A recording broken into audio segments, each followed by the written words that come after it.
Hello and welcome to Wyvern Minis. Welcome back if you've watched before. Thanks for coming back if you have. This is the third video in my little series of assembling and painting the Tyranid Combat Patrol from the Leviathan box set for 40k.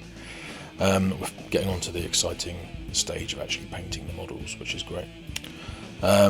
So I'm starting off here with one test Termagant to see how it goes.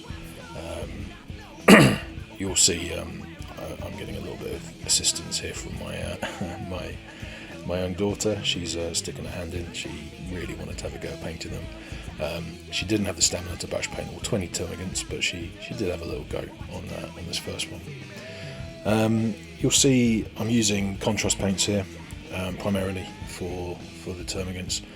I mean, the Tyranid models lend themselves very well to contrast paints because of all of the textures that are on there. But also, my philosophy towards painting is I've got a massive backlog. I've got kids to look after and I've got other things to do. I haven't got years to spend painting up my backlog. And to play games with it, I would like things to be painted. As far as I'm concerned, a painted model is better than a grey model, even if the paint job isn't that great. So, you know, on this channel, I'm afraid you're not going to see any Golden Demon standard award level painting. But I think I've managed to get what I would consider an acceptable standard of painting, models that I'm happy with. And I was watching a good video on the painting phase recently where Peachy was talking about, I think it was Dave Andrews who said to him about asking people, are you happy with your model? And you'll see there's a couple of issues a bit later on that I had with these models, but I've resolved them now, and when they're on the table I'm very happy with them.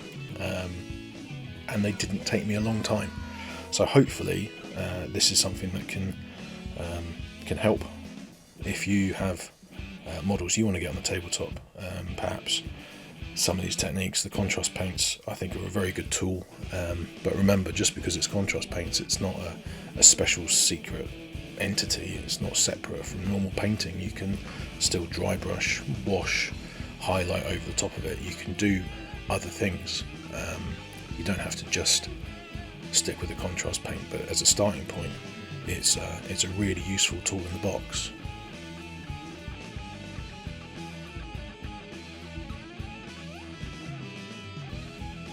I knew that I wanted to do the bodies black because that's the Hive Kronos colour scheme, and I thought it would look cool. And I found in the past, painting black, I made Deathwatch Marines. Before Deathwatch Marines were cool in their own army, I converted up my own from Sternguard and Vanguard veterans, and using the metal shoulder pads that you could buy at the time, and painting it on black. I did it black and then dry brushed grey on it. I think, you know, I'm not the best at painting Space Marines, and there's plenty of better colour schemes out there, but I know that painting black can sometimes be a bit difficult to get it to look really good. But the contrast blacks actually are really quite a handy way to do it, because if you go on with a proper black, you've got to do quite a bit of legwork, I think, to make it look really cool. You can't slap a wash on it so easily as you can with lighter colours.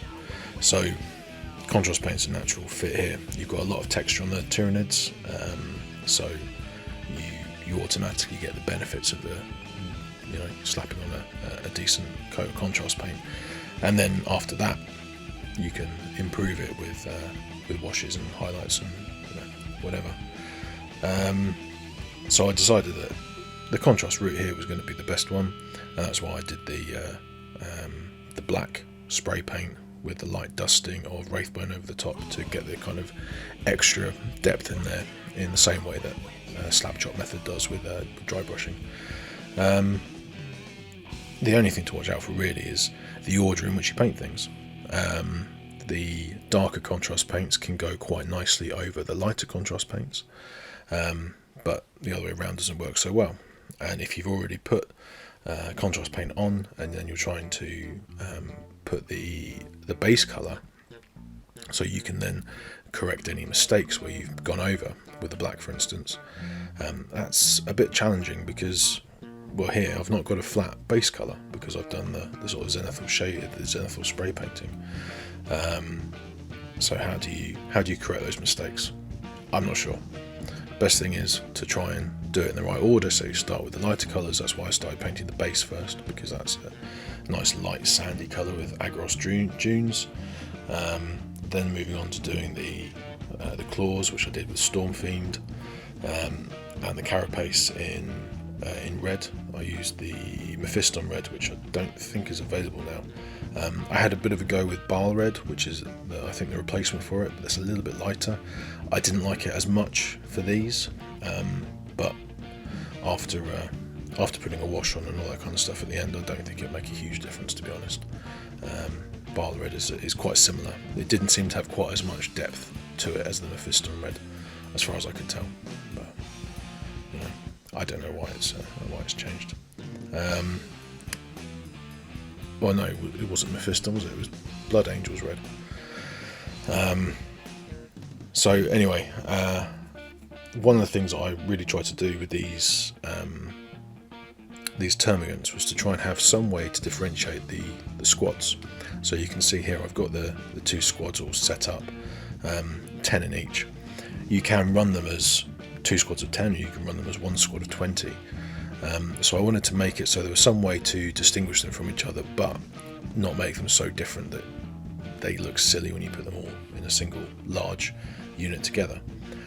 So I thought using the guns would be a good way to do that. Reading the lore about Tyranids, it's pretty cool, where the guns and I think actually the swords and things like that, all the bioweapons essentially are their own living organisms. So the hive mind will create an organism, the termagant, and then it will create an evolved parasite almost that will work as a gun. And the two you'd see on the models where the guns kind of fuse into the limbs of the Tyranids. I think that's just pretty cool. I mean, you can see where Games Workshop original inspiration came from for things like Gene Stealers. I think very heavily influenced by Alien, in case nobody had noticed that subtle referencing. But it's things like that over time Games Workshop's made things its own. I think the fusing of the guns into the limbs and all that kind of stuff is pretty cool. But the fact that they are separate organisms means that painting the guns in different colour kind of makes sense. So the intention here was to paint all of the Termagant bodies exactly the same as one another, so they're all mix and match, doesn't matter if they're in 2 squads or 1. And then the guns themselves will be a slightly different colour, and they do that in the official paint scheme. It has a kind of blue-grey gun. So actually for one of the squads I used the same Stormfiend for the body of the gun, the same as the claws, and the other one I used a slightly deeper blue. I think it was Thalasar blue, I can't remember. I wasn't 100% sure that the difference between the two colours was going to be strong enough to make it to do what I wanted it to do, really. And I will admit that it's a little bit difficult to see from a distance. I know that there's memes floating around the internet about Tyranid players not being able to tell their units apart, and I suppose that's true to an extent. I mean, if you really want to make it super easy to play the game, you could paint their heads different colours or something, couldn't you? So you can see what they are. Make them, at the end of the day, these models are playing pieces, so you do whatever you want to make them work as playing pieces in the game. So here they are. They're all finished. Largely finished. I did use the same Blood Angels red for the carapace of the gun organisms, because I thought that looked pretty cool. You'll see it on some of the other ones in the next video later on. I did something a little bit different to that, which I think worked in that case as well. But here I'm moving on to doing the eyes. So not contrast paints now. This is what I said earlier. You can use your regular acrylic paints, whether that's Citadel paints or Army paint or too thin coats, or coat to arms or Vallejo or whatever paint it is, you can put it over the top of the contrast paint. So there's nothing special about the contrast paint in terms of, in that sense. You just have the contrast paint there, and then you can paint over the top of it. So I'm using a wet palette because I've got into quite liking the wet palette for keeping the paint nice and moist, and then trying to get a real nice point on my artificer brush. I had the artificer brush from Citadel. I think that the really good painters like Byron from Artist Opus, I think he would say you don't necessarily need to have a brush like that. It's all about the point. But I bought that brush ages ago, so I'm going to use it. The thing I actually found was the most important for getting these eyes done, because I often skip doing eyes on human models for D&D and things like that. When you've put done a face and then you put a wash on it, you get a sort of darker recess shade around where the eyeball would be. As far as I'm concerned, you can see that an eye's there, and it's quite obvious. It's only really if you get up close and have a good look that you'll really notice it. So I often skip doing the eyes on those sort of models. On my orcs I tend to do it because it's more noticeable, and a nice red glowing eye in the middle of a green face works pretty well. For these Tyranids I definitely want to have a bit of a glowing yellow eye, because that would really be, would stick out and be seen. They've also got eyes on their bioweapons as well, which I think is another nice touch. But the thing I found was most important to be able to paint them properly, as I'm obviously getting far too old now, was being able to see properly. So I invested in some of the little lenses, the zoomy lenses, the magnifying lenses. So I've got ×2 ones that I was trying out here, and I did the first few models without using those lenses, and the eyes are splodgy messes, terrible.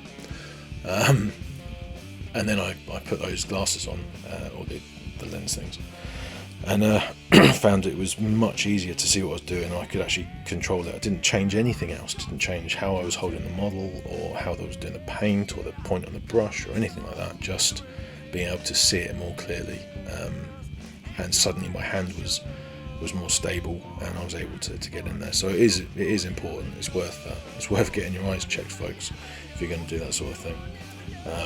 Maybe if I'd been doing that before, I would have painted more human eyes on my D&D models. But there you go. It's too late now. But anyway, I was happy with these. So I went through. I did have a little go seeing if some of the weapons I would do green eyes instead of yellow, to have another slight difference in the weapons, so that if you do look, you can see they are two separate squads. Because if they're running as two separate squads next to each other, it's going to be a pain to know which ones are being shot and which ones are on what objective and whatever. I'm hoping that the difference in the gun colour, the barrel and the eye is going to be enough to be able to tell the difference. But we'll see when it comes to playing a game with them, which is coming up soon. I decided for the teeth on these guys to take a leaf out of the Alien book, because, as I said, the Alien influence is strong with Tyranids. I decided to go with silver, so I went for a real nice bright silver. I didn't really want to use bone for the teeth. I just didn't fancy it. I thought having silver teeth on the black body would look pretty cool. It looks brilliant in Alien, so give it a go. And I think it is really good. It's not hugely noticeable, but I like it. It actually became more useful on some of the larger models later on.